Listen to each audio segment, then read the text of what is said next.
नमस्कार मित्रों, reading capital academy आपका स्वागत है। मित्रों, आज हम 6वीं शताब्दी ईसा पूर्व में जो 16 महाजनपद स्थापित हुए थे उनका अध्ययन करेंगे। आप इनमें से देख रहे हैं 16 महाजनपद। 6वीं शताब्दी ईसा पूर्व में भारत में 16 महाजनपद स्थापित हुए थे। यह पहले छोटे छोटे जनपद थे जिन्होंने शक्ति का संचय करके एक महाशक्ति स्थापित कर ली। इस तरह से भारत की राजनीति में 6वीं शताब्दी ईसा पूर्व में बड़ा परिवर्तन आया और 16 महाजनपदों का उदय हुआ, जिसमें मगध सबसे शक्तिशाली राजवंश बना, जिसने संपूर्ण भारत पर अपना साम्राज्य स्थापित किया। इस तरह से आज हम 16 महाजनपदों का अध्ययन करेंगे। मित्रों, इन 16 महाजनपदों की जानकारी कहां से प्राप्त होती है? तो इसका मुख्य स्रोत है बौद्ध ग्रंथ अंगुत्तर निकाय। बौद्ध ग्रंथ अंगुत्तर निकाय, इसी तरह से जैन ग्रंथ भगवती सूत्र, जैन ग्रंथ भगवती सूत्र और बौद्ध ग्रंथ अंगुत्तर निकाय से इन 16 महाजनपदों जानकारी प्राप्त होती है। 16 महाजनपदों जानकारी किससे प्राप्त होती है? अंगुत्तर निकाय से और भगवती सूत्र से। इसी प्रकार बाद में पाणिनि ने अष्टाध्यायी व्याकरण ग्रंथ की रचना की है। संस्कृत का प्रथम व्याकरण ग्रंथ है अष्टाध्यायी। इसमें 8 अध्याय, इसलिए नाम है अष्टाध्यायी। इसकी रचना पाणिनि ने की है। इसमें 22 महाजनपदों का विवरण दिया गया है। हालांकि यह बाद की घटना है। प्रारंभ में 16 महाजनपद थे, जिसकी जानकारी मिलती है बौद्ध ग्रंथ अंगुत्तर निकाय से और जैन ग्रंथ भगवती सूत्र से। ठीक है मित्रों, जैन ग्रंथ भगवत सूत्र से और बौद्ध ग्रंथ अंगुत्तर निकाय से 16 महाजनपदों की जानकारी मिलती है। नेक्स्ट देखेंगे अब कौन से महाजनपद थे, इनकी राजधानियां कहां थी मित्रों? तो देखेंगे एक काशी महाजनपद था। काशी महाजनपद की राजधानी वाराणसी थी। वाराणसी, मिर्जापुर, भदोई और इसके आसपास का क्षेत्र काशी महाजनपद कहलाता था। यह गंगा नदी के आसपास का क्षेत्र था, काफी उपजाऊ क्षेत्र था काशी वाराणसी। दूसरा है कौशल। कौशल, इसकी राजधानी एक श्रावस्ती थी और एक अयोध्या थी। इसकी 2 राजधानी थी, उत्तरी भाग की श्रावस्ती और दक्षिणी भाग की अयोध्या। मित्रों, ये फैजाबाद और अवध का क्षेत्र है। फैजाबाद, अवध, गोंडा, बस्ती, इस तरह से बहराइच ये क्षेत्र है। यहाँ कौशल महाजनपद था और कौशल महाजनपद की राजधानी श्रावस्ती और अयोध्या थी। 2 राजधानियां थी। अंग महाजनपद, अंग महाजनपद की राजधानी चंपा थी। चंपा तत्कालीन समय में एक महानगर था। ये भागलपुर और मुंगेर का क्षेत्र है। बिहार में भागलपुर और मुंगेर का क्षेत्र है। यह अंग महाजनपद के अधीन आता था। मगध, जितने 16 महाजनपद थे उसमें सबसे शक्तिशाली महाजनपद बना मगध। मगध का उत्कर्ष हुआ। अन्य महाजनपदों पर मगध ने अपना साम्राज्य स्थापित कर लिया था। इसकी राजधानी राजगृह या गिरिब्रज थी। यह दक्षिणी बिहार में ये पटना, बोधगया, शाहाबाद इत्यादि का क्षेत्र है। इस तरह से मगध राज की राजधानी आरंभ में राजगृह या गिरिब्रज थी। ठीक है मित्रों, हालांकि बाद में मगध की राजधानी पाटलिपुत्र पटना स्थापित हुई, जिस पर कई राजवंशों ने शासन किया था। बज्जी गणतंत्र, बज्जी में गणतंत्र प्रणाली थी। इसकी राजधानी थी वैशाली और मिथिला। इसकी वैशाली मिथिला राजधानी थी। यह उत्तरी बिहार में है। मुजफ्फरपुर और दरभंगा, मुजफ्फरपुर और दरभंगा के आसपास के जिलों में बज्जी गणराज्य था। यहाँ प्रथम गणतंत्र की स्थापना होती है। वैशाली गणराज्य में लिच्छवियों के द्वारा पहले गणतंत्र शासन प्रणाली की शुरुआत की गई थी। इसी तरह से मल्ल गणतंत्र, मल्ल गणतंत्र की राजधानी कुशीनगर थी। प्रथम राजधानी कुशीनगर थी, दूसरी पावा थी। इस तरह से कुशीनगर और पावा मल्ल गणतंत्र की राजधानी थी। बच्ची और मल्ल में गणतंत्र शासन प्रणाली थी, जबकि अन्य राज्य थे वो अन्य महाजनपद थे, वहां राजतंत्र प्रणाली थी। इन गणतंत्र प्रणालियों में कोई आनुवंशिक पद नहीं होता था, बल्कि वहां के वरिष्ठ सीनियर लोग अपने राजा का चयन करते थे। इस तरह से बज्जी और मल्ल से भारत में गणतंत्र शासन प्रणाली की शुरुआत होती है। वैशाली पहला गणतंत्र स्थापित करता है। ठीक है मित्रों, नेक्स्ट है चेदी या चेती। चेदी महाजनपद की राजधानी सोत्यवती थी या सुक्तिमती। ये आधुनिक बुंदेलखंड का क्षेत्र है। चेदी महाजनपद सोत्यवती या सुक्तिमती बुंदेलखंड में झांसी, जालौन, महोबा, बांदा, सागर, टीकमगढ़ इसका क्षेत्र है। ये बुंदेलखंड क्षेत्र में चेदी महाजनपद था। वत्स वत्स राज्य की वत्स महाजनपद की राजधानी थी कौशाम्बी। कौशाम्बी मित्रों, कौशाम्बी ये प्रयाग और बांदा के आसपास का क्षेत्र है। कौशाम्बी महाजनपद राजधानी थी वत्स की। यह यमुना नदी के आसपास और बेतवा नदी के आसपास का क्षेत्र है। नेक्स्ट है पांचाल। पांचाल की दो राजधानी थी, एक की थी अहिच्छत्र, यह रामनगर बरेली का क्षेत्र है, और दूसरी थी कंपिल जो फर्रुखाबाद में है। इस तरह से बरेली, फर्रुखाबाद, शाहजहांपुर, बदायूं का क्षेत्र है, यह पांचाल महाजनपद में आता था। इसकी राजधानी अहिच्छत्र और कंपिल थी। कंपिल वर्तमान कंपिल कहलाता है। एक है मत्स्य। मत्स्य की राजधानी विराटनगर थी। यह विराटनगर, ये अलवर, भरतपुर और जयपुर के आसपास का क्षेत्र है। ठीक है मित्रों, अलवर, भरतपुर और जयपुर के आसपास क्षेत्र है। यह राजस्थान में आता है। राजस्थान में जयपुर, भरतपुर, अलवर का क्षेत्र राजस्थान में आता है। यहाँ मत्स्य महाजनपद था। इसकी राजधानी विराटनगर थी। ठीक है मित्रों, नेक्स्ट है सूरसेन। सूरसेन की राजधानी मथुरा थी। मथुरा यह आदि ब्रज मंडल आता है। इसमें आगरा, अलीगढ़, फिरोजाबाद, हाथरस, इस तरह से ब्रज क्षेत्र में सूरसेन की राजधानी मथुरा थी। ठीक है मित्रों, नेक्स्ट अस्मक। अस्मक की राजधानी पोतन या पोटली थी।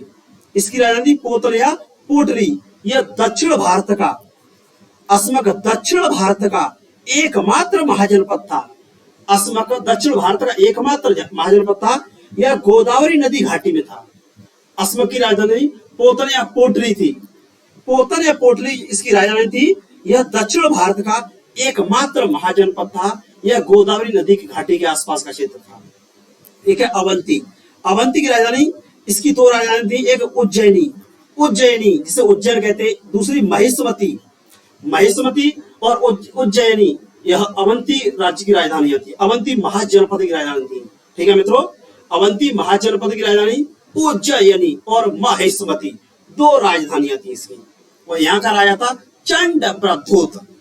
गांधार मित्रों, गांधार की राजधानी तक्षशिला थी। यह पेशावर और रावलपिंडी का क्षेत्र है। यह वर्तमान में पाकिस्तान में है। तक्षशिला, गांधार की राजधानी तक्षशिला, यह पेशावर और रावलपिंडी के आसपास का क्षेत्र है। तक्षशिला प्राचीन शिक्षा और व्यापार का केंद्र था। कंबोज की राजधानी दो थी, राजपुर और हाटक और राजपुर कंबोज की राजधानी थी। यह कश्मीर का क्षेत्र है। राजौरी हजारा क्षेत्र में पड़ता है। कश्मीर में राजौरी और हजारा में कंबोज महाजनपद है। इसकी राजधानी थी राजपुर और हाटक। कुरु की राजधानी इंद्रप्रस्थ थी। ये मेरठ और दिल्ली की, हरियाणा के आसपास का क्षेत्र है। मेरठ, दिल्ली और हरियाणा के आसपास का क्षेत्र है। इसकी राजधानी इंद्रप्रस्थ थी। कुरु महाजनपद। इस तरह से मित्रों कुल महाजनपद थे 16 महाजनपद। कितने थे? 16 महाजनपद थे मित्रों। इन 16 महाजनपदों में यूपी में कितने थे? यूपी में 8 थे। 16 महाजनपदों में से उत्तर प्रदेश में 8 महाजनपद थे। ठीक है मित्रों, जिसमें से एक महाजनपद पाकिस्तान में था। वो कौन सा था मित्रों? वो था गांधार वाला। और गांधार की राजधानी कहाँ थी? तक्षशिला। ये रावलपिंडी और पेशावर के आसपास का इलाका है। और उत्तर प्रदेश में 8 महाजनपद थे, कुल 16 महाजनपद। और इसकी जानकारी किससे मिलती है? इसकी जानकारी मिलती है हमको बौद्ध ग्रंथ अंगुत्तर निकाय से। बौद्ध ग्रंथ अंगुत्तर निकाय से इसकी जानकारी प्राप्त होती है। ठीक है मित्रों, अंगुत्तर निकाय से। इसी तरह से एक जैन ग्रंथ है भगवती सूत्र। भगवती सूत्र से भी इसकी जानकारी प्राप्त होती है। जैन ग्रंथ अंगुत्तर निकाय और बौद्ध ग्रंथ भगवती सूत्र से 16 महाजनपदों की जानकारी प्राप्त होती है। 16 महाजनपदों में उत्तर प्रदेश में 8 महाजनपद थे। अब क्वेश्चन है, पहला क्वेश्चन है, भारत के प्राचीनतम प्राप्त सिक्के, भारत के प्राचीनतम सिक्के हैं वह किस धातु के थे? तो मित्रों प्राचीनतम सिक्के वह चांदी के थे, जिनको आहत सिक्के या पंचमार्क सिक्के कहते थे। भारत में प्राचीनतम सिक्के थे वह चांदी धातु के थे। इनको आहत सिक्का या पंचमार्क सिक्का कहते थे। क्यों कहते थे? आहत या पंचमार्क सिक्का इनको इसलिए कहते थे क्योंकि इन पर मोहर ठप्पा लगाकर इन पर ठप्पा लगाकर मोहर लगाई जाती थी। आहत लगाया जाता था, ठप्पा लगाया जाता था, इसलिए इनको आहत या पंचमार्क सिक्का कहा जाता है। प्राचीन दो सिक्कों को आहत सिक्का या पंचमार्क सिक्का कहा जाता है, क्योंकि इन पर ठप्पा का निशान लगाया जाता था और ये चांदी धातु के बने होते थे, चांदी धातु के। ठीक है मित्रों, नेक्स्ट है students question number 2, Chand Pradyot किस गणराज्य का राजा था? चंड प्रद्योत कहाँ का राजा था? ये था अवंती का। अवंती का राजा कौन था? चंड प्रद्योत था। इसकी राजधानी कहाँ थी? इसकी राजधानी उज्जयिनी थी। ठीक है मित्रों, उज्जयिनी। और एक राजधानी थी इसकी महेशमती। उज्जयिनी और महेशमती, इसकी दो राजधानियां थी। अवंती राज्य की उज्जयिनी और महेशमती दो राजधानियां थी और यहाँ का राजा था चंड प्रद्योत। यह जब पांडु रोग से पीड़ित था स्टूडेंट्स, तब क्या होता है? पांडु रोग पीड़ित होने के समय में तब इसकी जीवक द्वारा इसकी चिकित्सा की जाती है। जो जीवक वैद्य था उसके द्वारा इसकी चिकित्सा की जाती है। वह जीवक वैद्य बिंबसार के दरबार में रहता था। इस तरह से मगध और चंड प्रद्योत अवंती के बीच बेहतर संबंध बन गए, क्योंकि जीवक वैद्य के द्वारा चंड प्रद्योत की चिकित्सा की गई थी। इस तरह से चंड प्रद्योत अवंती का राजा था और इसकी राजधानी उज्जयिनी और महेशमती थी। ठीक है मित्रों, और बज्जी में क्या थी? बज्जी में गणतंत्र प्रणाली थी। किसमें गणतंत्र प्रणाली थी? बज्जी में। और गणतंत्र का मतलब क्या होता है? कोई आनुवंशिक पद नहीं। जहां कोई आनुवंशिक पद नहीं होता, आनुवंशिक पीढ़ी दर पीढ़ी पद नहीं होता, उसको कहते हैं गणतंत्र। आनुवंशिक पद नहीं होता उसे हम कहते हैं गणतंत्र। जैसे वर्तमान भारत में क्या है? भारत में गणतंत्र प्रणाली है, बज्जी में भी गणतंत्र प्रणाली थी। ठीक है मित्रों, अंग महाजनपद, इसकी राजधानी कहाँ थी? अंग महाजनपद की राजधानी चंपा थी। यह भागलपुर और मुंगेर का क्षेत्र है। यह सबसे पूर्वी महाजनपद था। अंग महाजनपद सबसे पूर्वी महाजनपद था। नेक्स्ट क्वेश्चन है क्वेश्चन नंबर 3, अभिलेख के साक्ष्य से प्रकट होता है कि नंद राजा के आदेश से नहर खोदी गई थी। तो कौन सा अभिलेख है जिससे पता चलता है कि वहां नहर खोदी गई थी? ये मित्रों था, कौन सा था? कलिंग का राजा खारवेल था। कलिंग का राजा खारवेल ने एक गुफा अभिलेख लिखवाया था। उसमें पता चलता है कि इसने नहर की खुदाई करवाई थी। किसकी? नहर की खुदाई, सिंचाई के लिए नहर की खुदाई किसने करवाई थी? कलिंग के राजा ने। ठीक है मित्रों, कलिंग के राजा खारवेल के द्वारा की गई है। नेक्स्ट है क्वेश्चन नंबर 4, पाटलिपुत्र का संस्थापक कौन है? पाटलिपुत्र किसके द्वारा स्थापित किया गया था? इसका उत्तर हो जाएगा उदयन ने। हर्यक वंश के राजा उदयन ने पाटलिपुत्र को अपनी राजधानी बनाया था। ठीक है मित्रों, राजधानी किसने बनाया था? पाटलिपुत्र। तो इस तरह से पाटलिपुत्र पटना नगर किसने बसाया था? उदयन ने। उदयन के द्वारा पाटलिपुत्र पटना नगर की स्थापना की जाती है। ठीक है मित्रों, पाटलिपुत्र। मित्रों, एक बिंबसार राजा थे। बिंबसार का उत्तराधिकारी था अजातशत्रु। और अजातशत्रु का उत्तराधिकारी था उदयन। इस तरह से देखा जाए तो उदयन बिंबसार का नाती पोता था और उसके द्वारा पाटलिपुत्र नगर बसाया जाता है। यह गंगा और सोन नदी के निकट था। पाटलिपुत्र नगर, पटना शहर गंगा और सोन नदी के निकट था। इसे उदयन ने बसाया था और इसे अपनी राजधानी बनाया था। इस प्रकार सबसे पहले पाटलिपुत्र को राजधानी किसने बनाया था? हर्यक वंश के उदयन ने। ठीक है मित्रों, हर्यक वंश के उदयन ने। इससे पहले मगध की राजधानी थी राजगृह या गिरिब्रज थी। नेक्स्ट है क्वेश्चन नंबर 5, उदयन और वासवदत्ता की दंत कथा। उदयन और वासवदत्ता की दंत कथा एक प्रेम कथा है। इस प्रेम कथा को किसने लिखा था मित्रों? इस प्रेम कथा को भास ने लिखा था और ये उज्जैन से संबंधित है। जब उदयन को उज्जैन की जेल में कैद कर लिया जाता है, उज्जैन की जेल में रखा जाता है, तब उदयन और वासवदत्ता की प्रेम कथा का वर्णन इसमें किया जाता है। ये रचना भास ने की थी स्वप्न वास दत्तम के नाम से। भास एक नाटककार हैं, कवि भास एक नाटककार हैं ये कवि भाषण नाटककार उनके द्वारा इसकी रचना की जाती है। उदयन वासव दत्ता। नेक्स्ट है, प्रथम मगध साम्राज्य का उत्कर्ष किस शताब्दी में हुआ था? मगध साम्राज्य का उत्कर्ष कौन सी शताब्दी में हुआ था मित्रों? तो ये हुआ था 6वीं शताब्दी ईसा पूर्व में। 6वीं शताब्दी ईसा पूर्व में मगध साम्राज्य का उत्कर्ष हुआ था। और मगध साम्राज्य आरंभ राजधानी कहाँ थी? राजगृह। राजगृह या गिरिब्रज इसकी आरंभिक राजधानी थी। यहाँ 6वीं शताब्दी ईसा पूर्व में मगध राजवंश का उदय हुआ था। और इसमें पहला वंश था हर्यंक वंश ने। हर्यंक वंश ने मगध पर शासन किया था। ठीक है मित्रों। और हर्यंक वंश के बाद अगला शासन आता है शिशुनाग वंश। शिशुनाग वंश शासन करता है। और शिशुनाग वंश के बाद इस पर शासन कौन सा करता है मित्रों? उसके बाद इस पर शासन करता है नंद वंश। और नंद वंश के बाद इस पर शासन कौन सा करता है? इस पर करता है मौर्य वंश। इस तरह से प्रारंभ में इन 4 वंशों के द्वारा हर्यंक वंश, शिशुनाग वंश, नंद वंश और मौर्य वंश के द्वारा पाटलिपुत्र मगध पर शासन किया जाता है। नेक्स्ट है, निम्नलिखित में से कौन सा एक ईसा पूर्व 6वीं शताब्दी में प्रारंभ भारत का इस सबसे शक्तिशाली नगर राज्य था? सबसे ज्यादा शक्तिशाली कौन सा था? तो मगध। मगध एक शक्तिशाली राज्य था। मगध का उत्कर्ष होता है। मगध का उत्कर्ष होता है। और उत्कर्ष के साथ भारत में राजनीतिक एकता स्थापित करने का कार्य किया जाता है। राजनीतिक एकता स्थापित करने का कार्य किसके द्वारा किया जाता है? मगध के द्वारा किया जाता है। ठीक है मित्रों। इस तरह से मगध एक शक्तिशाली राजवंश बना था, क्योंकि बिंबिसार ने यहाँ लंबे समय तक शासन किया था। अपने कई पड़ोसी राज्यों को विवाह नीति और सैन्य नीतियों द्वारा मिला लिया था। इस तरह से मगध साम्राज्य का रूप धारण कर लिया था।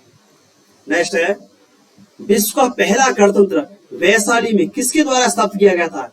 वैशाली में किसके द्वारा गणतंत्र स्थापित किया गया था? लिच्छवियों के द्वारा। लिच्छवियों के द्वारा वैशाली में पहले गणतंत्र की स्थापना की गई थी। अन्य जगह राजतंत्र था, जब वैशाली में गणतंत्र स्थापित हुआ था। क्वेश्चन 9, 6वीं शताब्दी ईसा पूर्व में 16 महाजनपदों में से निम्नलिखित से किस बौद्ध ग्रंथ से सूचना मिलती है? ये बौद्ध ग्रंथ है अंगुत्तर निकाय। बौद्ध ग्रंथ अंगुत्तर निकाय 2 ग्रंथ हैं। एक है बौद्ध ग्रंथ अंगुत्तर निकाय। अंगुत्तर निकाय से ये जानकारी प्राप्त होती है। और एक जैन ग्रंथ है भगवती सूत्र। भगवती सूत्र से भी 16 महाजनपदों की जानकारी प्राप्त होती है।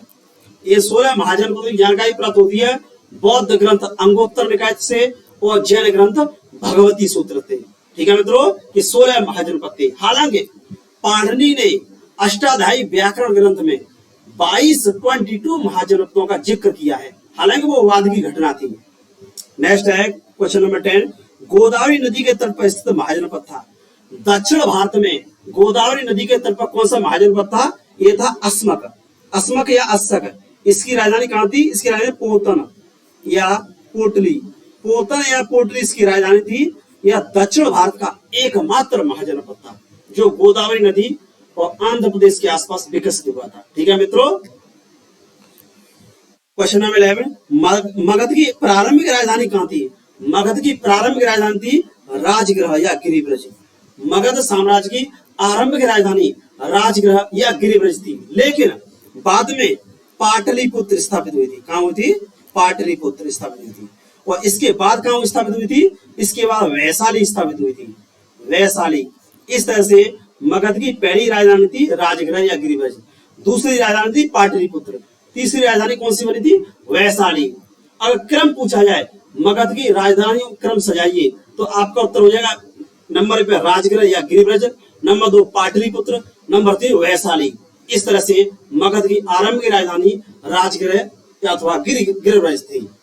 नेक्स्ट है क्वेश्चन नंबर 12, प्राचीन श्रावस्ती नगर का नगर विन्यास किस आकृति का था? जो श्रावस्ती नगर था उसका अर्धचंद्राकार था। अलेक्जेंडर कनिंघम जो कि भारत के पुरातत्वविद हैं, उन्होंने पुरातत्वविद का अनुखनन किया था। तो उत्खनन के समय उत्खनन से पता चलता है, उत्खनन करवाया था, उत्खनन से पता चलता है कि इसकी आकृति कैसी थी? अर्धचंद्राकार थी। मित्रों, गौतम बुद्ध ने सबसे ज्यादा उपदेश कहाँ दिए थे? सर्वाधिक उपदेश कहाँ दिए थे? तो सर्वाधिक उपदेश दिए थे कौशल राय की राजधानी श्रावस्ती में। गौतम बुद्ध ने सर्वाधिक उपदेश दिए थे श्रावस्ती में, और इसकी आकृति कैसी थी? अर्ध चंद्राकार, क्योंकि यहीं पर अनाथ पिंडक, एक अनाथ पिंडक थे, वो यहीं के रहने वाले थे। ठीक है मित्रों, अनाथ पिंडक, उनके द्वारा गौतम बुद्ध के लिए यहाँ बौद्ध विहार भी बनवाए गए थे। इस तरह से सबसे ज्यादा गौतम बुद्ध ने उपदेश दिए थे श्रावस्ती नगर में। नेक्स्ट है, मगध के किस प्रारंभिक राजा ने राज्यारोहण के लिए अपने पिता की हत्या की और स्वयं इसी कारण मारा गया था? कौन सा मगध का राजा था जिसको पितृहंता था? यह था अजातशत्रु।